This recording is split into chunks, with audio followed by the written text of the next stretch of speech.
We are continuing Rivian R2 month with a deep driving analysis conglomerate review with all of us talking about some new information Rivian has revealed. Now, this podcast is going up just ahead of the actual driving reviews from folks who drove the car and will share their own impressions. But guys, our challenge is to get more information about how the R2 drives and see what we can really gather from some of this really important data to be I think even more interesting potentially than some of those driving reviews. So let's take a look here because Rivian has unveiled their final validation booklet, if you will. It's a blog post on their website that goes through all of the different test cases and scenarios they put the R2 through, and it's going to be a really great opportunity for us to look at powertrain split, suspension calibration, and a bunch of other things as well. Super looking forward to this. We've got my dad here, Logan, but most importantly,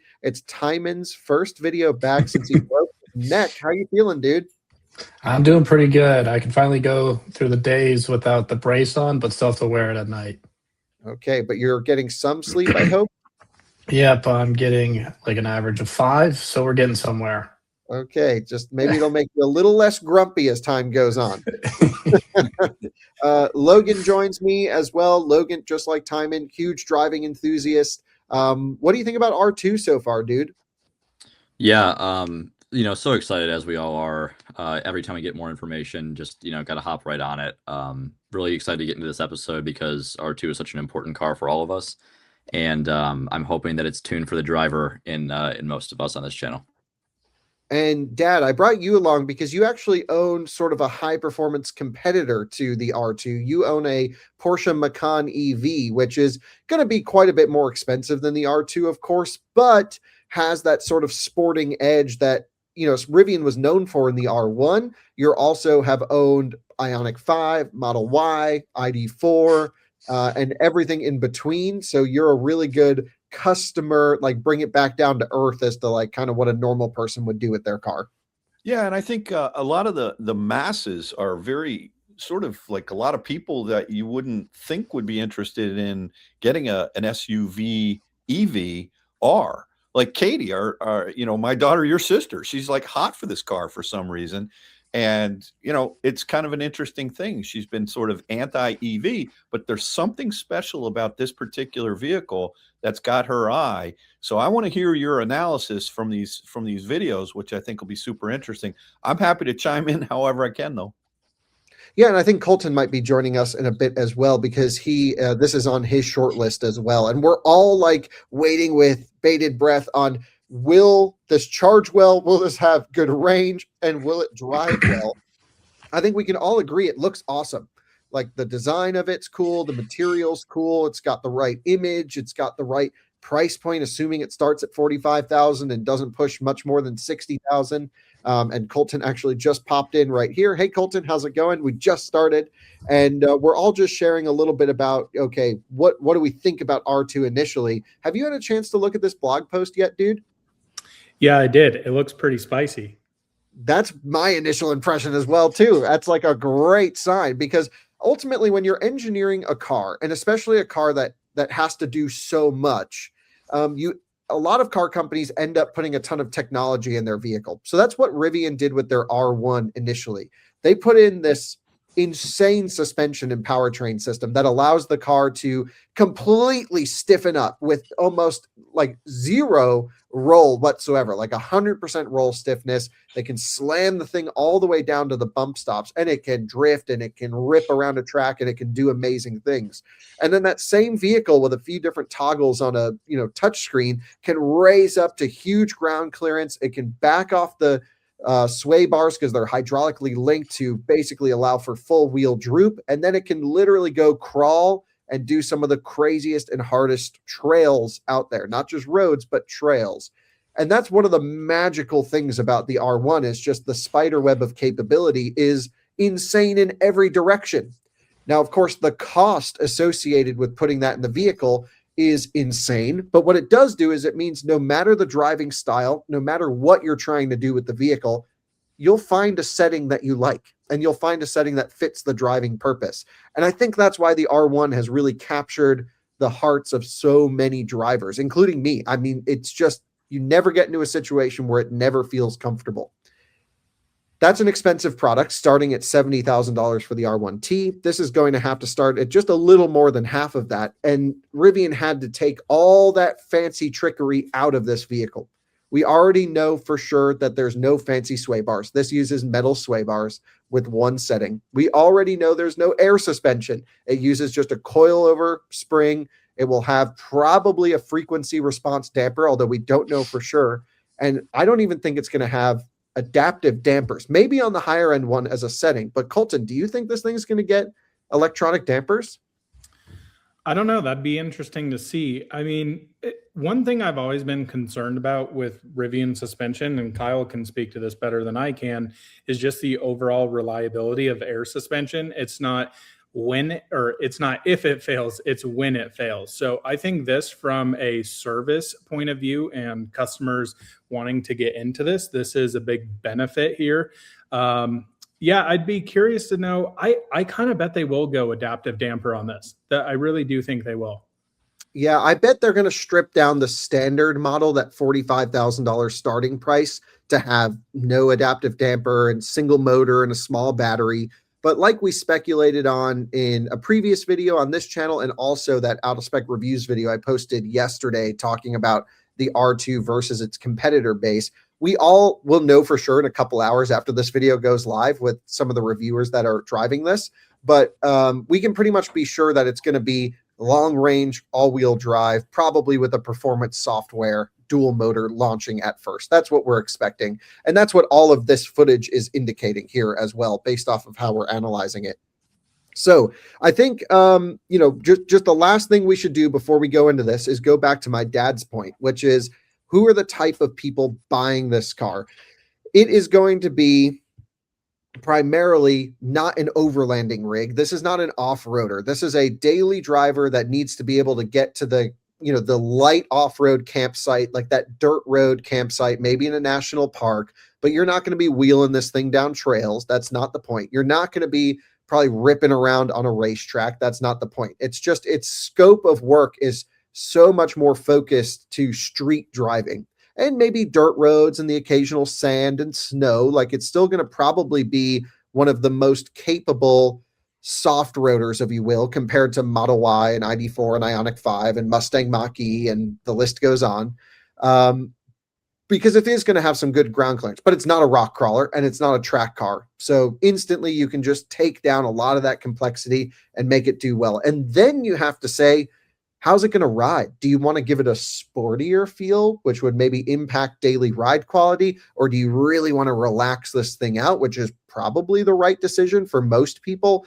But then you still need to have that Rivian DNA in there where it's still drifty and fun to drive. And clearly they left a lot of that in based off of what we're seeing here. But I wonder if it's at the expense of everyday ride quality.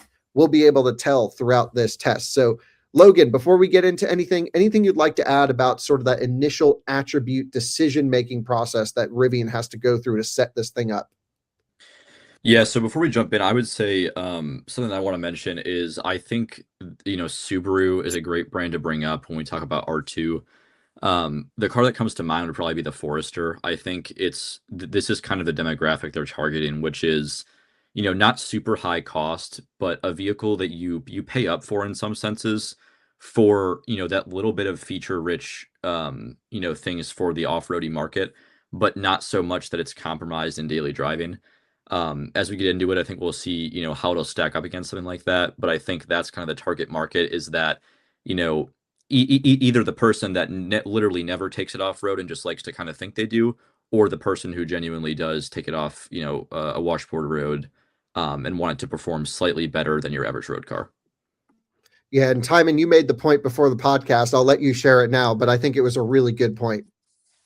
Yeah, I think it has to do everything that a CRV can do. And that is, maybe you go on a dirt road once in your life and the rest is all road, but the compliance and the comfort of CRV is there. You can easily daily drive one every single day, do long hours in them.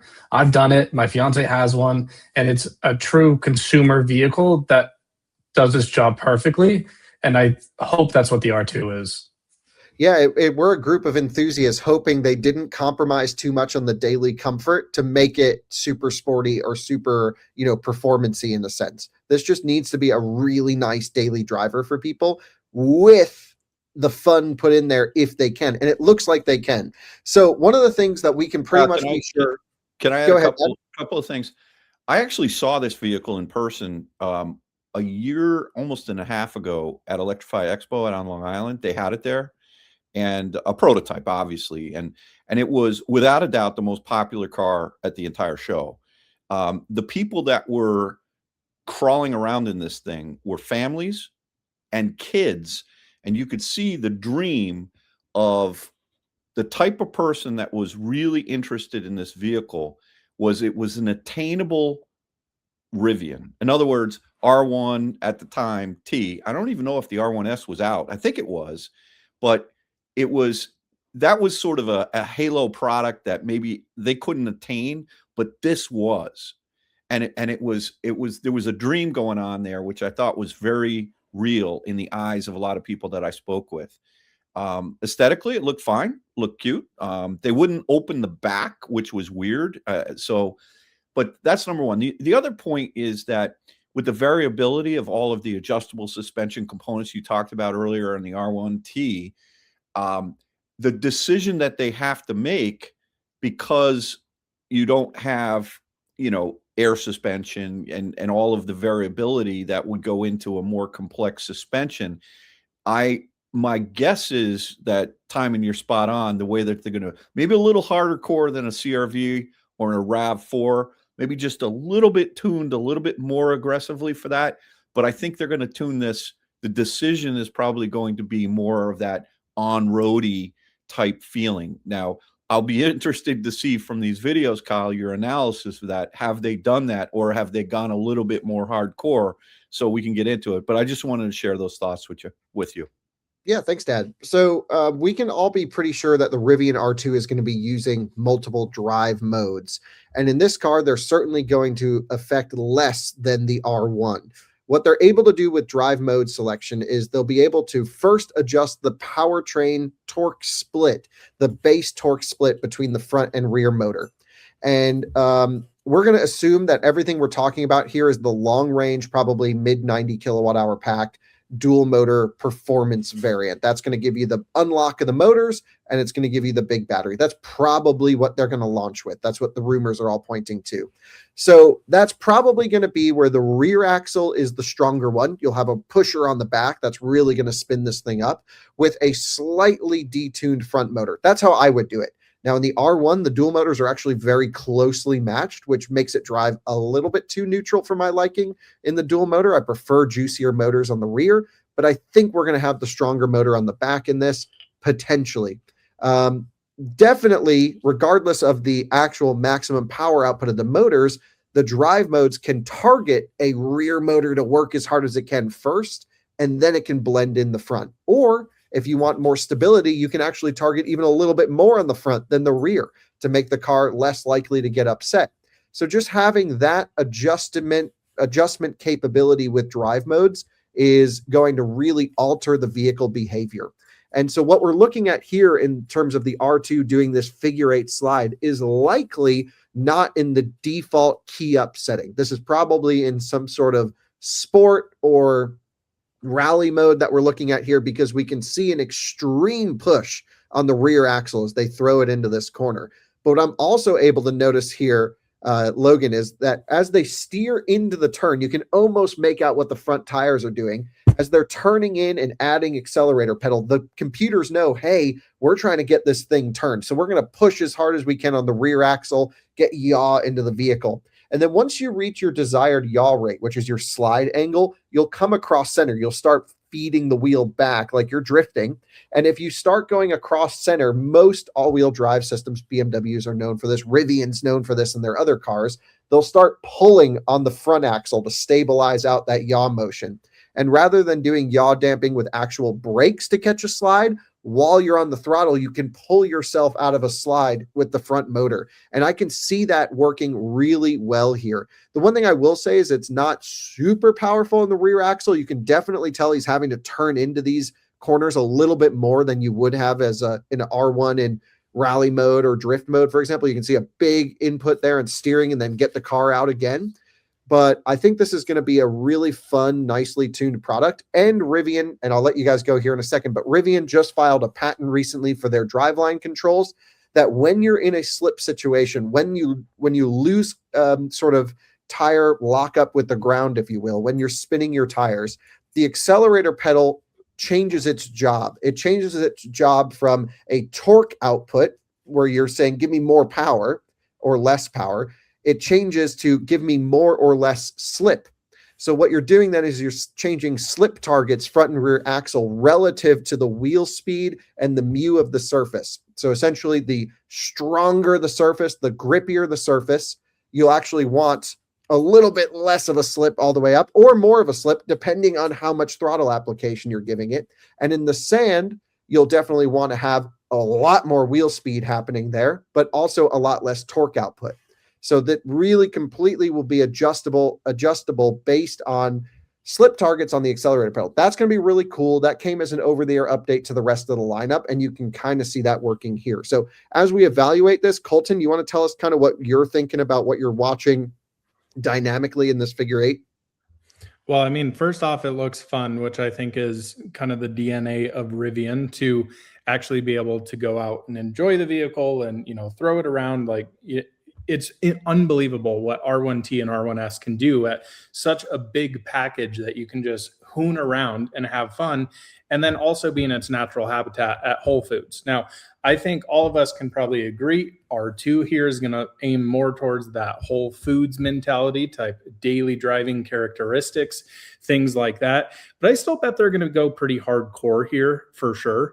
I mean, just anytime, no matter what you're driving in Rivian, you can have fun. Kyle was doing drift laps in the LFP R1S that he had. And it's like, does anybody need that? No, but it's cool that it can have it. And it's similar to like Lucid Gravity. Like, nobody would think a 3-row electric SUV needs to do that. But the fact that it can is really what makes a good dynamic driving experience. Now, the one big thing I question here is how many R1 vehicles ever actually go off-road. I would bet maybe 10% at most. So I think it makes sense that they're going to probably tune this for street driving. And again, my biggest question here is going to be, are they going to do frequency intelligent dampers, or are they going to do adaptive dampers similar to we see like in Model 3 performance, Model Y performance, versus the, base trims having the frequency intelligent? I'll be curious to see what they end up doing. One thing, when you're developing a vehicle, most of it's done in simulation these days. So you do all of your specs, all of your setup, basic setup pretty much in simulation. You build a couple pre-production builds, go validate them, retune, get different dampers in there, just change the valving, change the bushing stiffness here or there, dial in the steering feel with some great drivers. And that's all subjective feel, by the way. This is just how Rivian believes a car should drive, is how they're going to engineer this car. And I would say we haven't seen R2 prototypes on the road all that long. I remember I was in Palo Alto for something at their headquarters not long ago, and there were only 2 R2s there. This was sometime last year, and there was one that was just like a metal chassis that was like completely naked, and then like the one R2 prototype.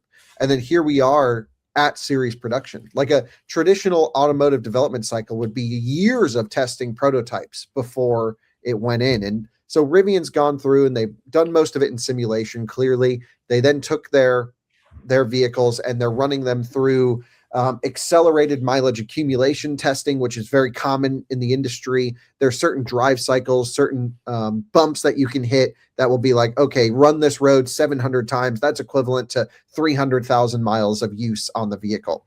And I have spoken to many durability drivers, and they have the worst job on the planet because they have to drive like 10 miles an hour over this bump 17,000 times and then dry steer it in a parking lot like 50 times in a row and then repeat this whole thing. And it's awful. The development drivers have a good time. The durability drivers, not fun at all. Just a brutal job, honestly.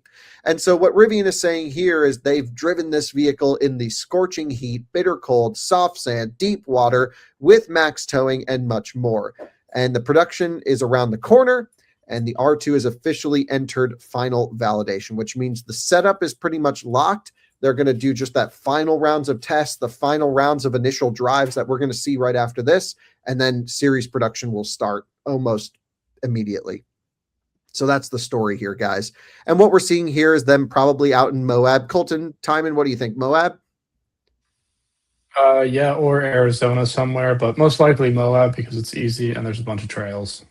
Yeah, I mean, yeah, could be either. And there's not much we can gauge from this. You can see that blue R1 right there. It could be Arizona actually, because I know that truck because I was just in that blue R1T last week.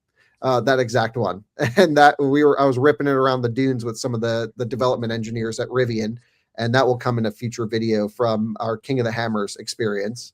And that is their sort of that's a quad motor vehicle that they use at the Arizona Proving Grounds. So that could be maybe where it is. Good shout on that. Not much we can gauge here. They're just kind of cruising gently, but we can start to look a little bit on the ride quality, if you will, from this. Logan, you can see for sure there's going to be quite a bit of head toss in this thing. So I'm watching this kind of, if I zoom in on this, you can see the whole vehicle kind of wobble as it goes through that. And you can also almost start to see a little bit of body porpoising on that, which is kind of the scary thing that I don't want to see from this, because R1S is known for having a little bit of a nervous vibe, a little bit too much body motion on the road. And I'm just watching this, and it doesn't look as bad as maybe it could for sure, but you can definitely tell it's a little bit stiff, especially in roll stiffness, because the sway bars are probably pretty thick. What do you think, Logan? Yeah, seeing the same thing. And so this is making, that adaptive damper conversation comes up again, because if there were adaptive dampers, then obviously you'd have them tuned, for on and off road differently. Yeah, seeing kind of the same thing, not much to add here. You would hope that, with the marketing, that it would be able to take on a trail like this, just because it's not the most technical trail, nothing crazy, just a little bit of bumps as far as dirt goes. But yeah, definitely a little bit of porpoising, and not as soft as you would think it is, but we'll see in the future that on road then it is tuned decently soft. But yeah, I'll let you guys take from there. Yeah, Coleton, I mean, like in your EV6. Oh, sorry, go ahead. No, I was gonna say I think this is fine. Honestly, like I think most buyers of R2 are just gonna do this type of road, and they're not experienced off-roaders or vehicle dynamic enthusiasts, to where a little porpoising or head toss, I think, is expected from the consumer because they are going off-road. That's a really good point, Tijmen. And for a setup like this, you really have no choice. You have connected sway bars. You can't do anything. But I think what you're going to see is you're going to see folks who do want to build this into an off-roader have a ton of aftermarket support. I saw Mountain Pass Performance tweeting some interest in getting an R2, and those guys are hardcore. And if they come up with a sway bar disconnect kit and a lift kit and XYZ, you'll probably be able to modify your R2 into a performance on-road build and a rally off-road build, or a crawler off-road, just because of the volumes that are projected for this vehicle are going to be so much more than R1. So I think Rivian's going to give you a really nice middle of the road base setup, and then it's really up to you to make what you want of that car. But Coleton, I was going to come back to your EV6 really quick, because that's sort of a single suspension setup vehicle, and this looks very similar to kind of that EV6 logic. If I had to say, it looks pretty soft, but when you hit like a railroad off camber or whatever, you do get a lot of that sort of upper end movement, because you need that sort of roll stiffness for handling. What do you think about this, just from looking at it go through these little bumps? Yeah, completely agree on all points there. And, the thing that I look for in a car, I do not care about off-roading whatsoever. It's not something that I enjoy doing or want to do. I know for a lot of you, Tijmen and Kyle specifically, are like, what is this guy doing on here? But for me, like, I want a car that is comfortable around town, and then I can go like actually enjoy and have fun. And the EV6 is like surprisingly really fun. I know Kyle just had one out when he was doing Motor Trend SUV of the year, and you were just like drifting that thing 80, 90 miles an hour. And it's like an actually enjoyable experience to do. Yeah. I hope this is the case. Yeah, I was just going to say again, I think one of the cool things here, and I'm interested to see over the next couple of years, as you were mentioning, Mountain Pass, interested in developing stuff. I think this is going to be a bigger off-roader than the R1 platform just because you don't have air suspension. Because nobody in the right mind is going to take out air suspension, all of the hydraulics and all of that stuff, and put in a spring over coil, lift the thing, and compromise everything. Where I think this thing is actually going to be really cool. I think you're going to see, like Tijmen has done to his Lexus, and a lot of guys do to their Tacomas and Forerunners. I think this is going to be a really cool set of enthusiast group to where you can go, farther to one end, farther to the other end. So I'm excited to see that with R2. Yeah, totally. And I was actually just at King of the Hammers last week off-roading with a bunch of Rivians. And to your point, Coleton, a guy in his fully overlanded out R1S blew a hydraulic damper and was leaking fluid all over the place and had to, get back before it ran out of fluid, and then jacked it up and was changing out the damper. And I'm like, you know what?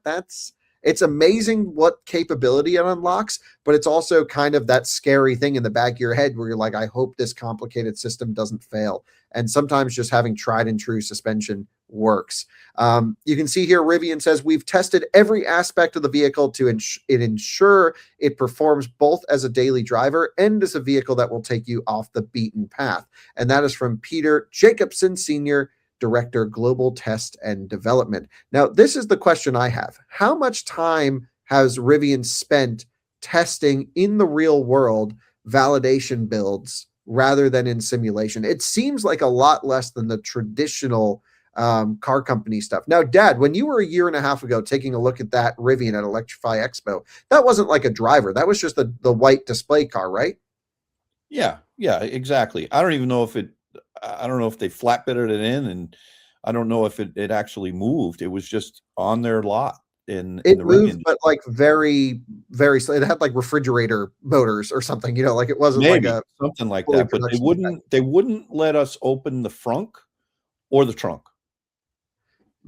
Interesting. They were very careful about it was just the outside shape that they really were showing at the time. And they were really careful about anybody getting too close to it. So so that's kind of that kind of shows like, okay, well, like for Cayenne, for example, they have to build 1,000 throughout the life cycle of Cayenne, 1,000 physical test vehicles to dial in every last component. Now, Rivian doesn't have the money to do that. They don't have the time to do that. They got to get this thing out the door and to market. And so I wonder how many just after launch changes we're going to see for R2, because they probably, scrubbed through the validation testing for one season. It seems like they gave this thing probably a full year of test before, green lighting it. Coleton, does that feel like a rough, accurate guess? I mean, I would say so based on the timeline of when we saw this introduced, started seeing, spy photos of validation vehicles.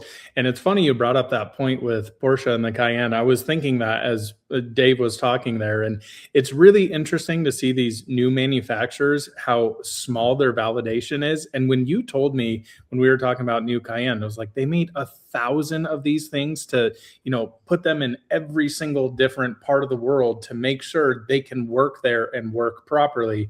That's the difference of big money and, Rivian, a startup here. It's not to say this is going to be a bad vehicle. It's just very different about how companies go through that.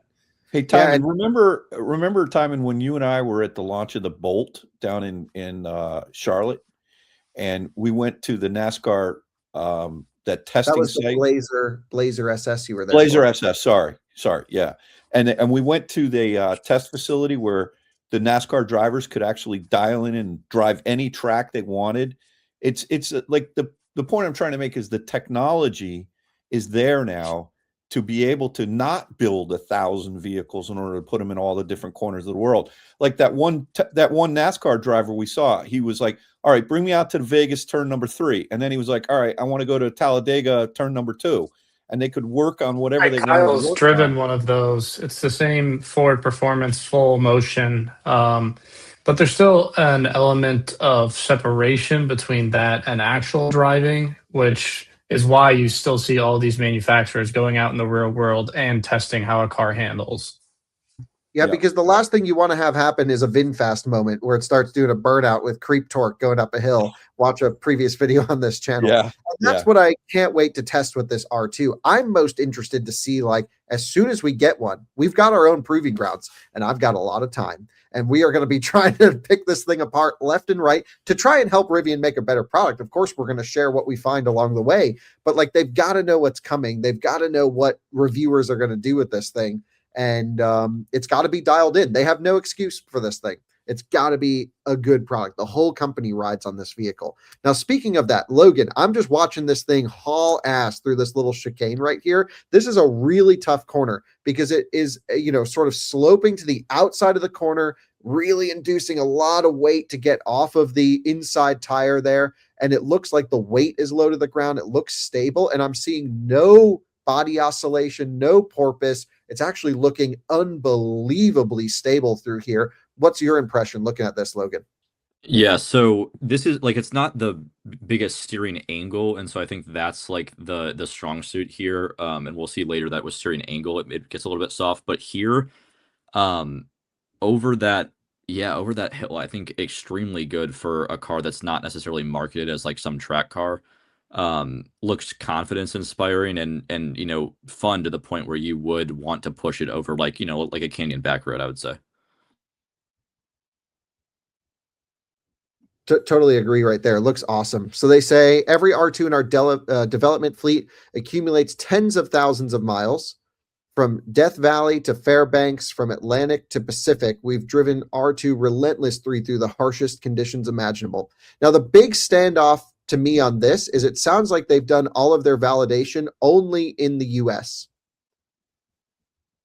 which is unusual. There are certain testing facilities and testing experiences that are available year round. Like a lot of times in the summer weather here, you'll see automakers go to New Zealand. I know Rivian's done it before. They'll ship vehicles down there and do winter test in the summertime here. There's certain track surfaces, certain track, availability in Europe that we just don't have access to here, especially a lot of like suspension tuning roads, especially within Volkswagen Group, because they have that Volkswagen Rivian JV. I wonder if they were ever offered or able to use facilities like Nardo, like their France high speed, oval situation where they do all the Bugatti top speed runs. Not that you would need to for a vehicle like this, but Volkswagen has such an amazing connection of their own test tracks. But we have a great network of test tracks here in the US as well. There's tracks up in Baudette, but they probably were going to Fairbanks for most of their cold weather. You have their Arizona proving grounds that Rivian's a resident at. They have their own building there, so that's probably where they did most of the validation. It just seems like this speaks to me like they were really on an accelerated track with their prototypes to just get them through validation. They keep saying validation and not tuning. It was tuned, and they just want to make sure that the simulation tuning was the final spec. That's what it feels like to me. Tijmen, would you agree with that? Yeah, I feel like they just designed the car, made sure that everything works, because a lot is riding on the R2. Their huge competitors are coming out during the same time. So I think as long as the average buyer, again, buys it, I think they don't care really what happens, and they'll better it over the years. But as long as the CRV X3 owner is looking at an R2 and saying, yeah, this drives how I want it to, I think they've nailed it. Yeah, and then what we kept coming back to earlier in the episode was that it's engineered for robust simplicity and long-term reliability, which we cannot say about the R1. We've experienced our fair share across the three that we've owned with real actual problems with them. So I'm really hoping this one is dialed in. And it says it's easier to build and service. The battery and electronics are protected from the elements, and the chassis and suspension are designed to soak up the abuse from the road. That's a great sign. I'm really happy to hear that. Here you can see it going through a water trough, doing sort of water ingress testing, making sure it doesn't make its way into anywhere where it shouldn't. And also bumpers don't fall off, for example. Discussing temperatures, I mentioned they did all their testing, it seems like, in North America. That's not a bad thing. We do have some of the harshest conditions in the world when it comes to testing. And that's why we're lucky that we're also able to review cars here. So they've tested this in temperatures from negative 45 Fahrenheit, negative 43 Celsius, all the way to 50 degrees Celsius, 122 F. Their efficient thermal systems keep the cabin comfortable in the most extreme conditions on Earth, while also maintaining optimal operating performance for across all vehicle systems. You cannot say this is the case for the R1. Coleton, you've seen our videos of us not having the cooling systems keep up in that thing, right? Yeah, that's one of, I mean, was it you were in, I think you were driving back from Vegas or something like that, going through Moab area. And I remember you posting about that you were trying to leave Keep Climate on and you were charging at the same time. And the system was just not keeping the cabin cool at all. So let's hope here. I know we all know that Rivian has had some thermal issues inside of the battery pack with their plate cooling on there and hot spotting the battery and things like that. So let's hope that learning procedure from R1, they've kind of figured out how to dial that into the new vehicle, because especially a mass production vehicle like this, the last thing people are going to want down in Arizona, Vegas, Texas is to pull up to a charging station and be throttled either on your charging speeds by the charger because it's just overwhelmed with heat, or not being able to sit in the vehicle to keep your dog, your family, whatever it is, safe because it's trying to cool everything else. So that to me is a really, really important metric here with R2. Yeah, I mean, I think our expectations have been set across a lot of R1 owners saying, look, this heater sucks. I was freezing the other day driving our R1 Gen 2 with a heat pump on the highway. Like, it was actively getting colder out of the vents as I was driving. And then at the same point, it doesn't get cold enough in the summertime. And we have all of these second and third row, mostly third row HVAC issues with the vehicle. And I just think R2 has the opportunity to get all of that right. And I get the sense that Rivian clearly has put all their focus into this vehicle, because it kind of feels like even though R1 has been getting software updates, you can just tell that most of the focus is really on this new product. And so Rivian goes on to say that thanks to our robust hardware and our software-defined architecture, R2 inspires confidence on pavement and over rugged off-road trails. They validate performance on sand, ice, rocks, and beyond. And here's where we get, as an enthusiast driver, maybe the most important clip out of everything that I've seen so far, and that is this right here, Logan. That thing is looking freaking spicy out there. What's your impression? Yeah, so got to be some sort of, drift mode at that point. Looking great. This is something where, other than like speccing hardware with electric motors, which, pretty much for this vehicle is going to be like a decently standardized thing. Like, I think we can, expect what it would be as far as power split and motor size and everything. There's an opportunity for an automaker to, go further with tuning for people like us, or to just kind of limit it and be like, all right, it's a road going vehicle, we're not going to go crazy. And so I think it's so respectable in that sense. Like, you have the electric motors, you have the platform, give us the full send mode if we want to do it. And yeah, I think they did it. Yeah, and this all comes down to really their powertrain choices. So clearly there's going to be a way, first of all, at a very high level, to disable stability control. And like, that's a really big thing that their main competitor, the Model Y, does not allow them to do. Coleton, you've been talking about this a lot online. Why don't you just share a few words?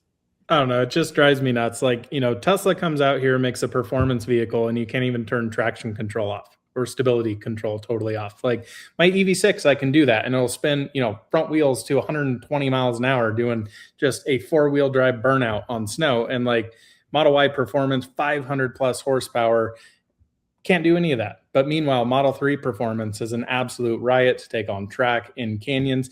And again, it's not that you're doing that every single day, but it's nice to know that you're, here with R2, seemingly purchasing a car, you can take the kids to soccer practice and go hoon around a frozen lake bed. Like, that just sounds absolutely perfect to me.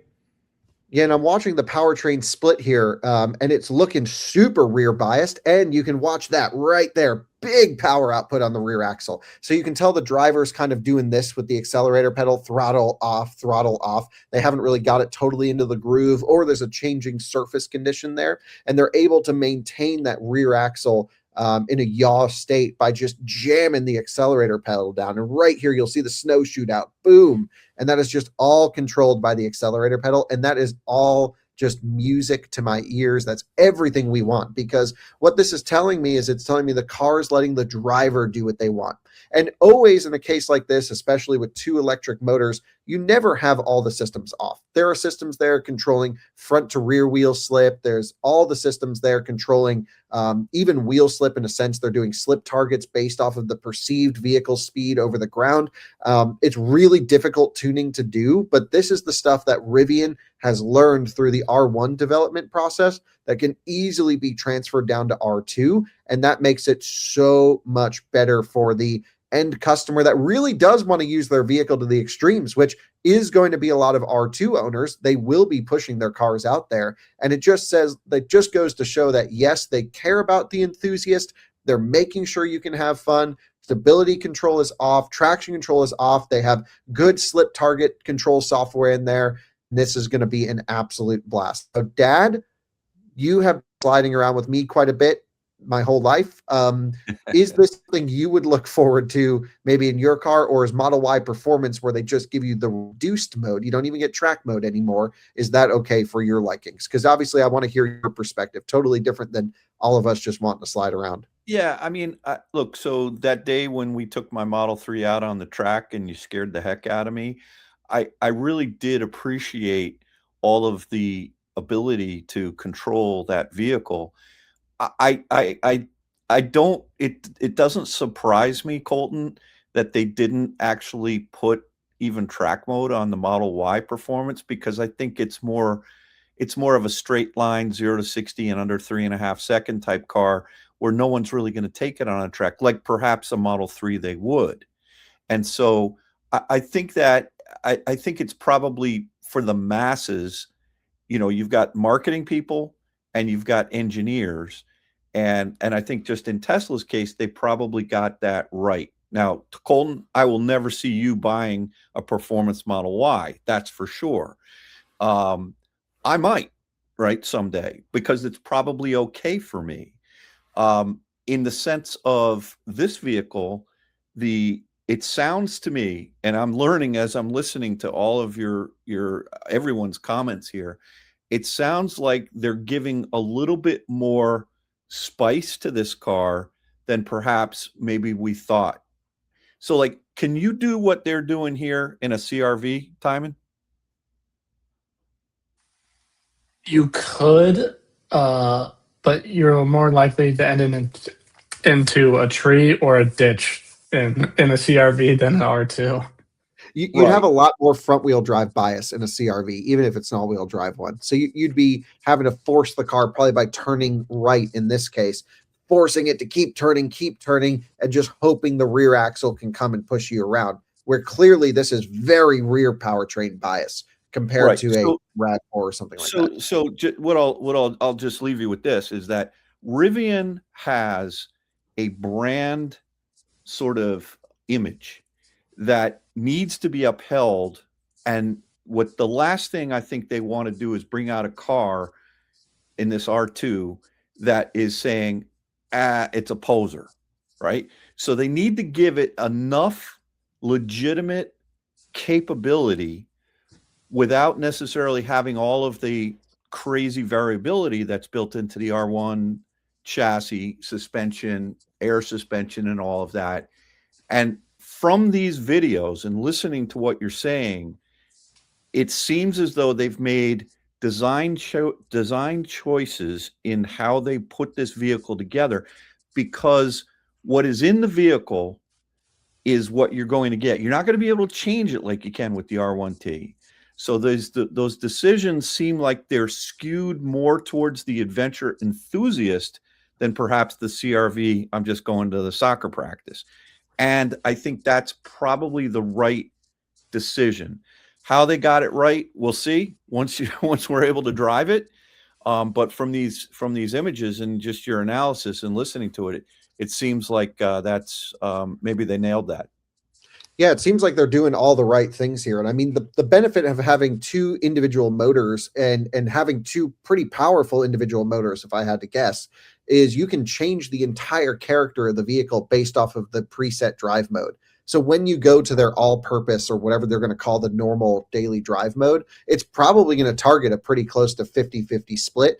And we haven't even gotten to the topic of, are they going to do clutch disconnects for normal driving? I think we'll get there in a little bit. To be honest, what's weird here, Logan, is we don't know what the primary axle of this car is. If I had to guess, it would be the rear to be primary, and they would make the front the secondary. That's what you would expect. That's what we're hoping for. But the R1 is front primary axle because it does a rear clutch disconnect.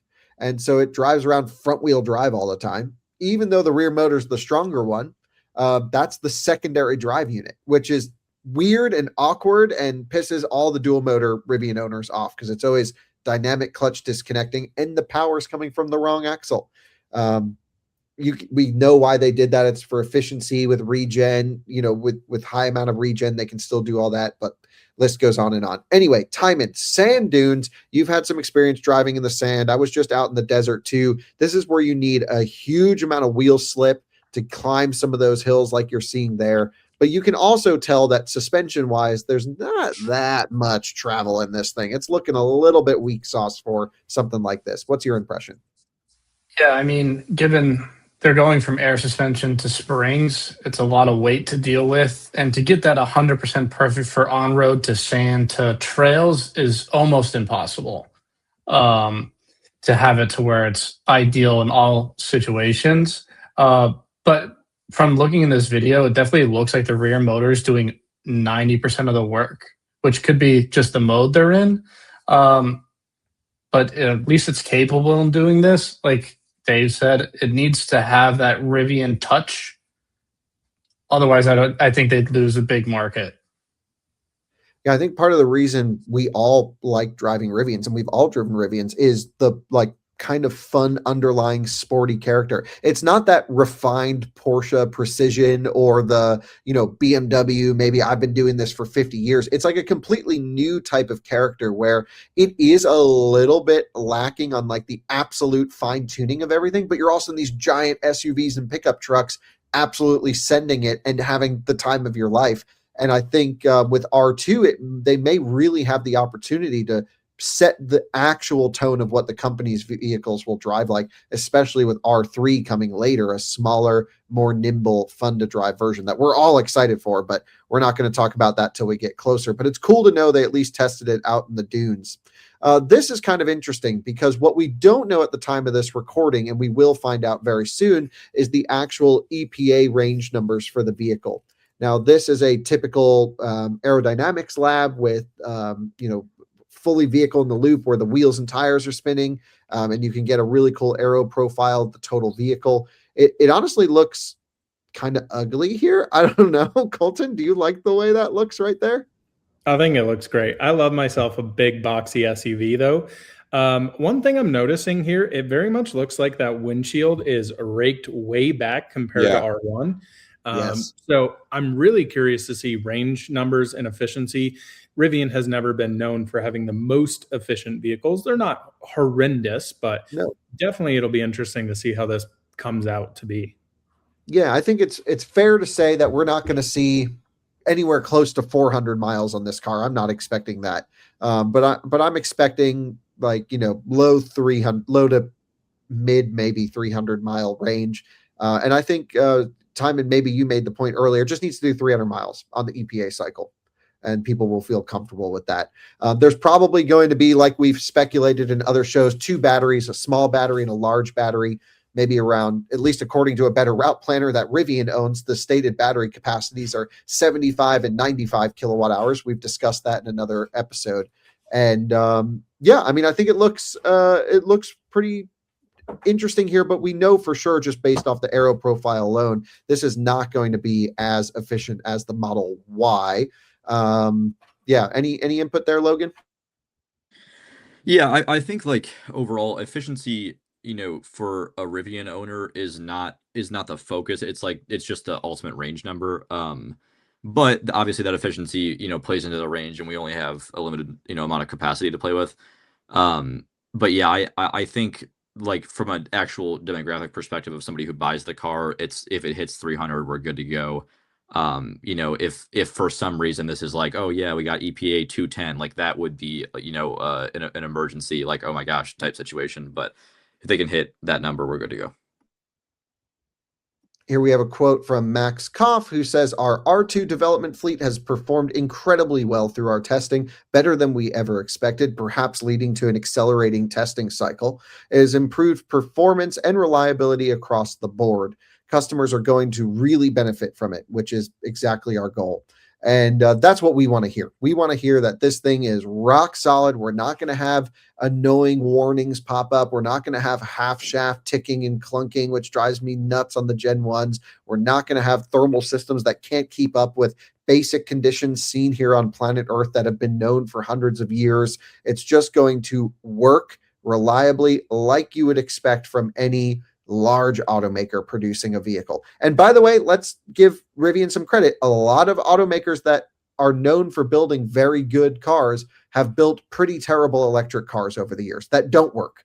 And so, Rivian went through their teething problems with the R1 up to this point. I think we were pretty lenient on the R1 Gen 1. R1 Gen 2 almost went backwards in a few areas and made a lot of progression as well from a ECU perspective. But reliability has been a concern. Actually, a friend of ours just bought a brand new Rivian R1 tri-motor Gen 2, and the whole east side controller just died, and the whole car shut off while she was driving. And this is also the same lady that is convinced she needs to 100% charge every day. So maybe that had something to do with it. But I've convinced her to back it down to 85% charge limit, really living on the edge for her 10-mile commute. All right, let's continue through this, because now we're getting to, we've seen these wraps out there in the wild. And this really paints the picture of when you trust your vehicle, you have the confidence for every adventure. At Rivian, rigorous testing is a core part on how we build that trust every day. We're beyond excited for our customers to experience R2 for themselves very soon.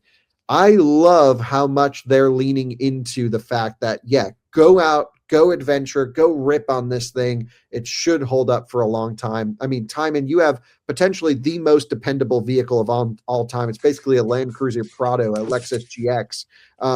What's your impression of hearing this?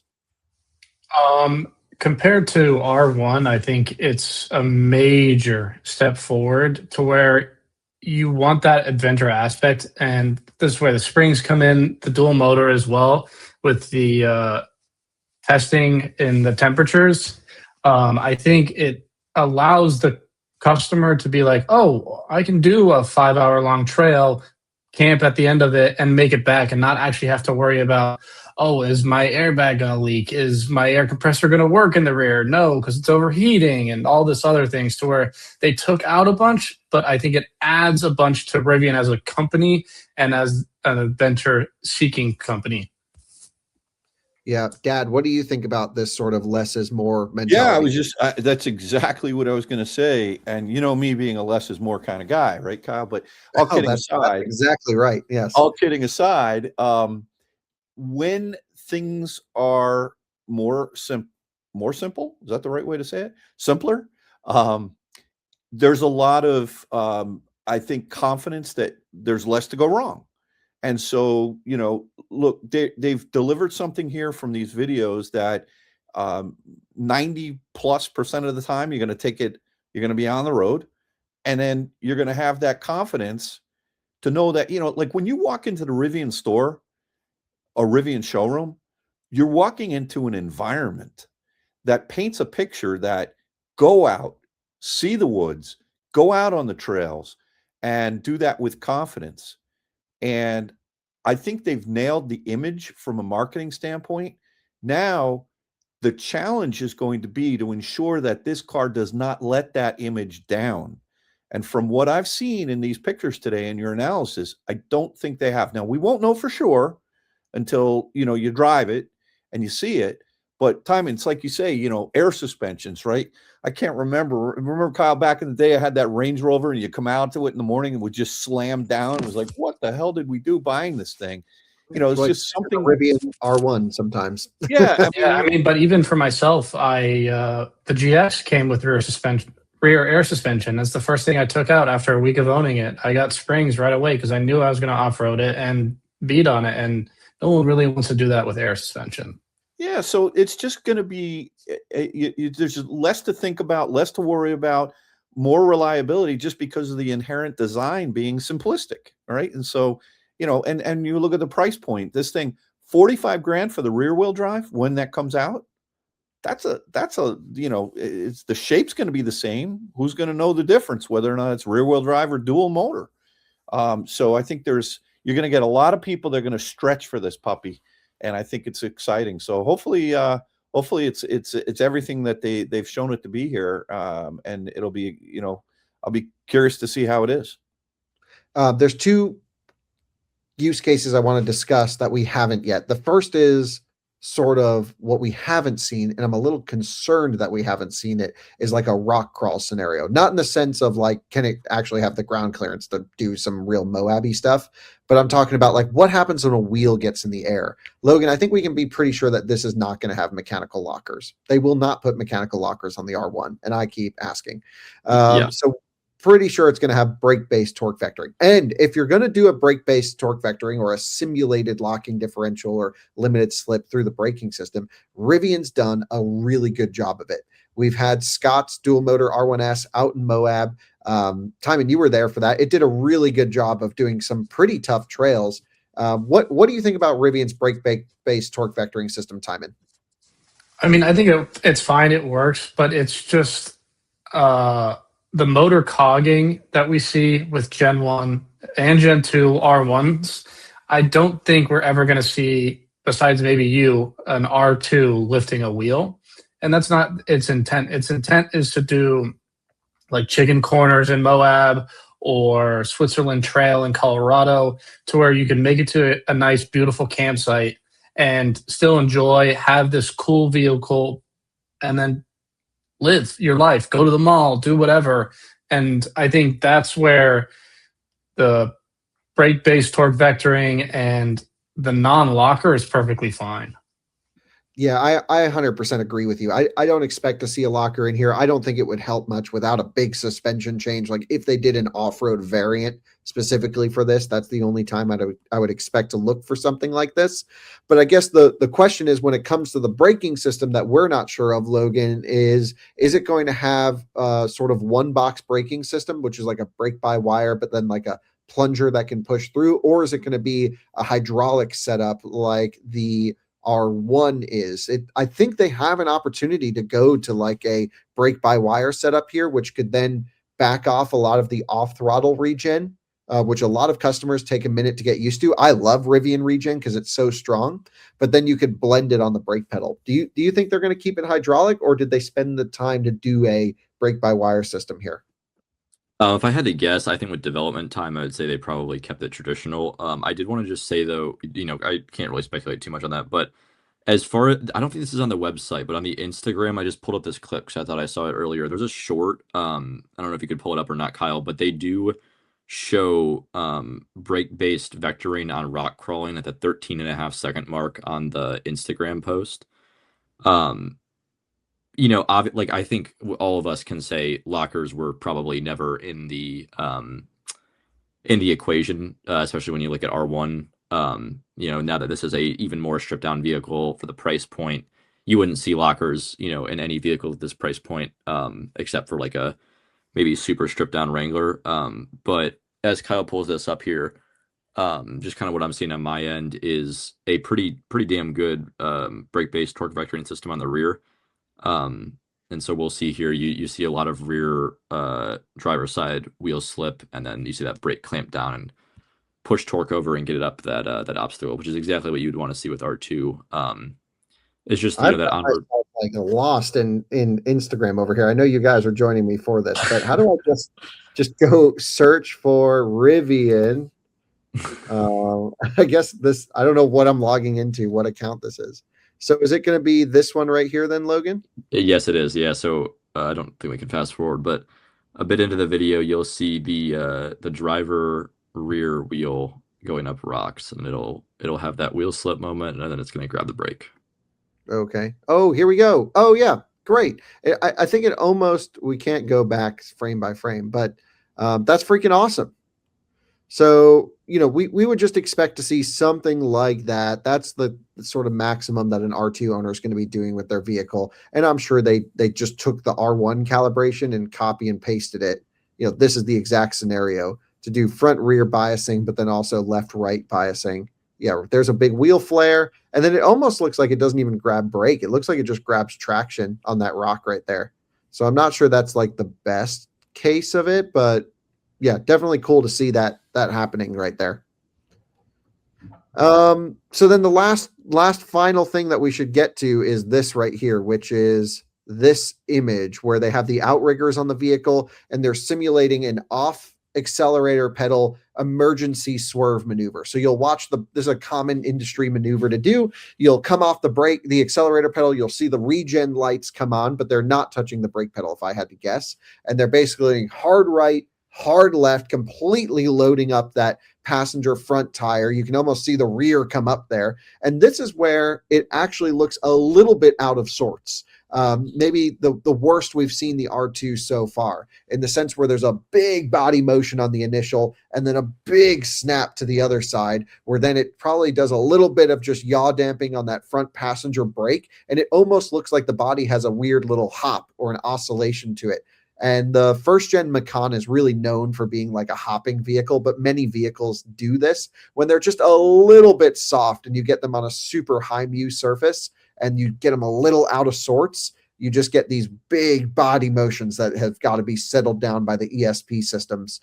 Logan, is there anything you want to point out about this maneuver here? Yeah, I think like this is for the vehicle, I would say this is appropriate, kind of similar to that soft roading situation that Tijmen was explaining. It's it's not some optimal situation. It's not a 10 out of 10 obviously, but I think for the use case, going back to kind of what I said earlier, I feel like this is just like the Rivian Subaru Forester, which is like on road, it will probably ride a little better than your average vehicle, as far as like CRV or RAV4. And so that's kind of like the Forester thing, is that you take it on the washboard road or even just daily in it, that it's a little softer. As a result of that, every decision in a vehicle is a compromise. And so we see out here that a soft tuned vehicle is not going to be a track car by any means, but I feel like it's appropriate for what it is. Yeah, and I actually think it's actually a good thing. And what I really like to see about this is you can tell they did not go out of their way. So a lot of times when you have a lot of enthusiast engineering cars, like BMW has suffered from this sometimes, you end up with way too stiff of a car on like a daily driving basis. And for the 1% or less of the time that you're actually trying to use the performance of the car, like other than that small use case, you're dealing with just like jitters and bumps and it's way too stiff. What I think they really need to do here is probably what they did, which is relax the thing, just soften it up, make it ride really smooth, really comfortable, and give up some of those, hard situations like this, which is high mu, big lateral input, off throttle, and then have the systems kind of settle down the body motions of the car. Coleton, I think that's pretty similar to how EV6 is actually tuned. It's like as comfortable as it can get, but still hold its own when you do load it up. That's kind of feels like the perfect compromise here. What do you think about this? Yeah, I totally agree. And I would say Model Y is kind of similar to this as well, especially the latest generation Juniper is actually, like pretty fun in corners, but I think they did a good, compromise. Everything when we're talking suspension and dynamics is a compromise in one way or another. So, you can't have everything all in one package. You have to give and take a little here. And like you said, I'm very happy to see that, it seems a little roly-poly that there when it kind of hits that rear tire, when it grips up is kind of interesting to see. But yeah, this to me says it's going to be a pretty comfortable car on road. And I think they probably hit the nail on the head here, making those compromises and figuring out where 99% of the time the car's on road, it's going to be nice and compliant for that. Yeah. Tijmen, anything to add on this? I mean, it's exactly what Coleton said. It's, I think, perfect on road, and then has the Forester Subaru vibe to it.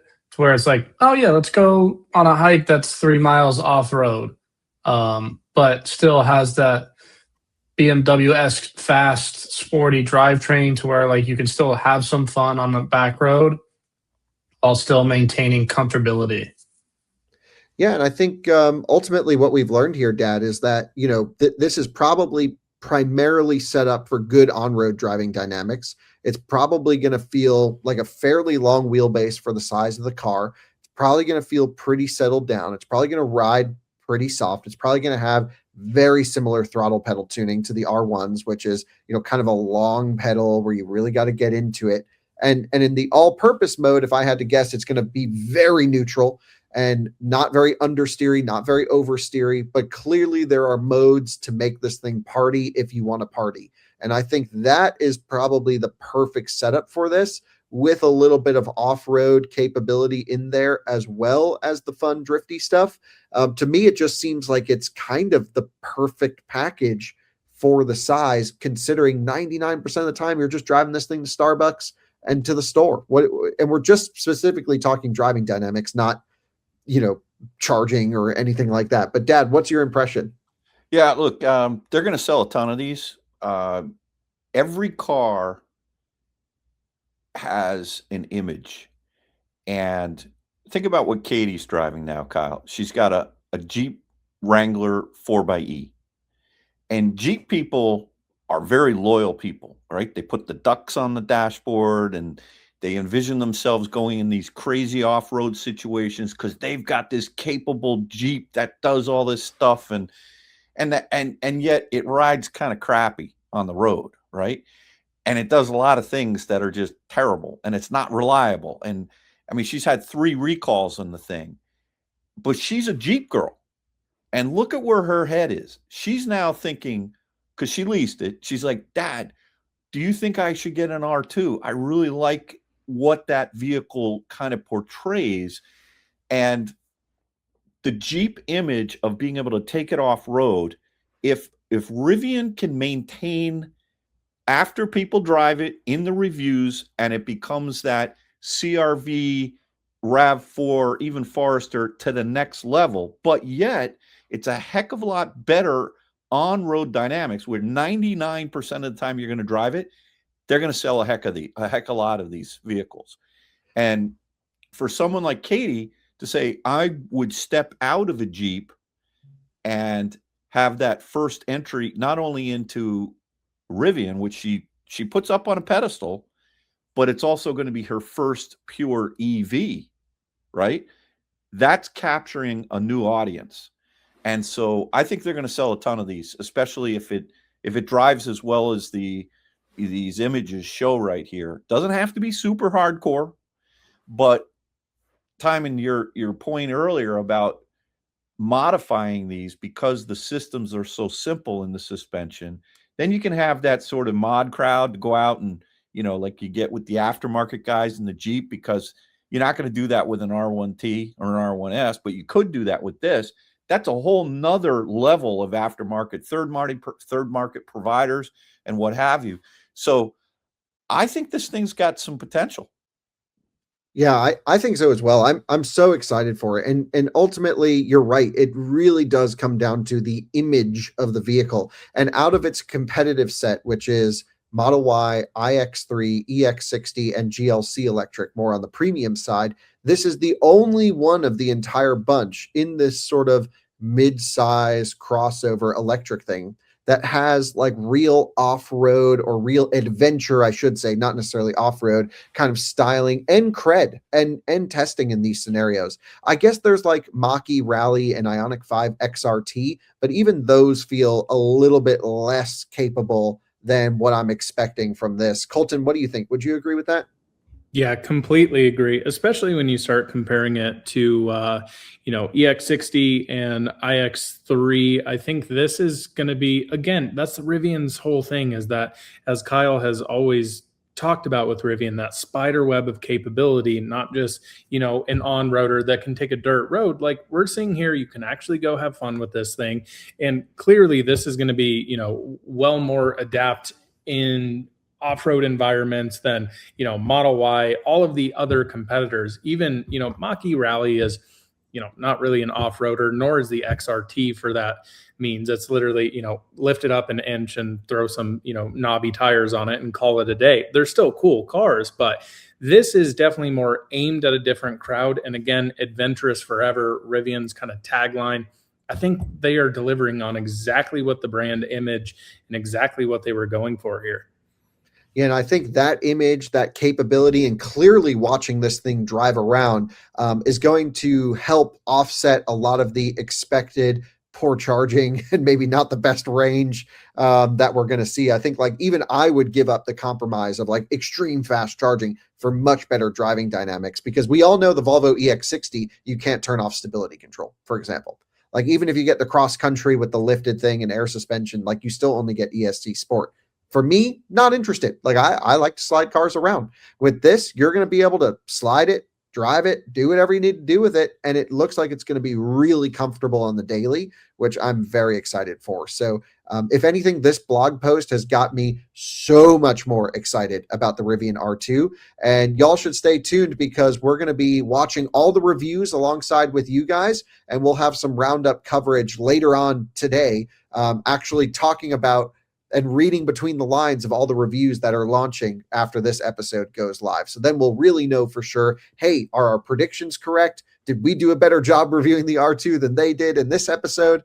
I think we learned a lot just by watching this thing work a little bit here. I think this was a really cool opportunity to kind of get to see stuff that I'm sure a lot of the folks driving those prototypes did not get to experience. So, yeah, I'll leave it with that. Final thoughts. We'll go down the list. Logan, final thoughts on R2. Yeah. For Rivian right now, from a financial standpoint, which we haven't talked about, and, we don't need to go into extensively, obviously they need to survive. And, the best way to do that is to make the everyman's vehicle. And that's what the R2 is. There's so many people that are in this like Venn diagram where the R2 fits in. I'm imagining like R2 in the middle, and then like 99% of like all of your friends, all of your family are in the surrounding that all kind of mesh into the R2's demographic. It's that soft roader that people want. They want to feel like they could take it off road. They want to actually do mild off road, or they just want a nice daily driver. They don't want to buy a sedan, and they want it to be compliant on the way to work. It does everything while still being a Rivian at a lower price. I'm so excited to see it on the road. Dad, your final thoughts. Yeah, I mean, look, the fact that the R2 is kind of like the baby brother, baby sister of an R1, whether it's a T or an S, that's a much more expensive car, but yet I'm driving something that is image-wise related to that, I think is going to really be a solid magnet, irrespective of how it actually performs. The reputation that the R1s have is solid, and I think a lot of people, when they see them on the road, wish they could afford one, but they can afford this, especially when the rear wheel drive one comes out. And because of that, I think it's going to be a success. Tijmen. I mean, like Logan said, it's the everyday car that if everything in our speculation is close to what we said or right on, I think this has the chance of being the EV of the year, and we're going to see them everywhere. What I think is interesting about that is it's going to be the EV of the year, or at least like the most exciting from our side, not to do with anything electric vehicle tech wise. It's just because it's a desirable, well-tuned, well-driving product. And I think it's the electrical systems are not going to do it any favors. That's kind of a shame, but also like, maybe you got to sit at a charger a little longer. Who cares? It's Right. cool. As long as they get the pricing stays competitive and it does everything that these ads are showing, it's going to be EV of the year. Coleton, final thoughts from you. You're the last one. Yeah, I think this is just, I mean, the biggest thing I'm curious to see tomorrow is down to price. I think this is, as we know, there's a lot riding on this for Rivian. I think if they nail the price on this, maybe on paper, Like Kyle always says, you can't drive a car on paper. If it falls a little bit short, I think that's totally fine. I think a lot of people buy vehicles with their heart as well as with what the claimed this car can do. We're seeing it here being off-roaded. 99.9% of these cars are never going to go off-road. I mean, how many GT3 RSs with a huge picnic table wing do you see driving around LA that'll never see a track time or any sort of track time? But, that's a sub 7-minute car that Porsche spent millions and millions of dollars dialing in for that specific use case. People just want to drive what they enjoy. And I think this is going to be a really cool vehicle for a lot of people that have wanted to be in the Rivian sphere and Rivian ethos and all of that and have other options out there. I think this is going to be a home run for them. At least I hope so.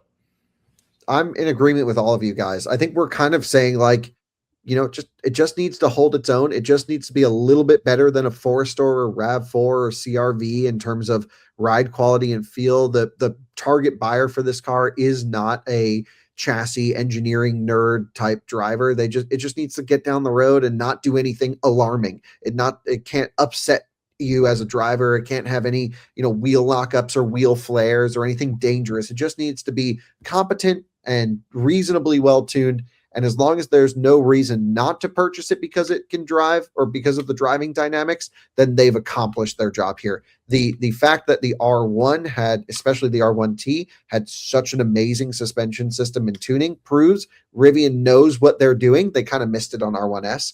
And I think they're going to have this one dialed in just fine. So with all of that said, I can't wait to be watching the reviews with you guys. I think they're going to be fairly basic if I had to guess. But we'll be keeping an eye on them, and we'll be talking about them in the next episode. So it's R2 month. This is the vehicle of the month we're focusing hardcore on. And thanks so much for watching another Out of Spec Bits episode, and we'll see you on another one again soon. Bye-bye.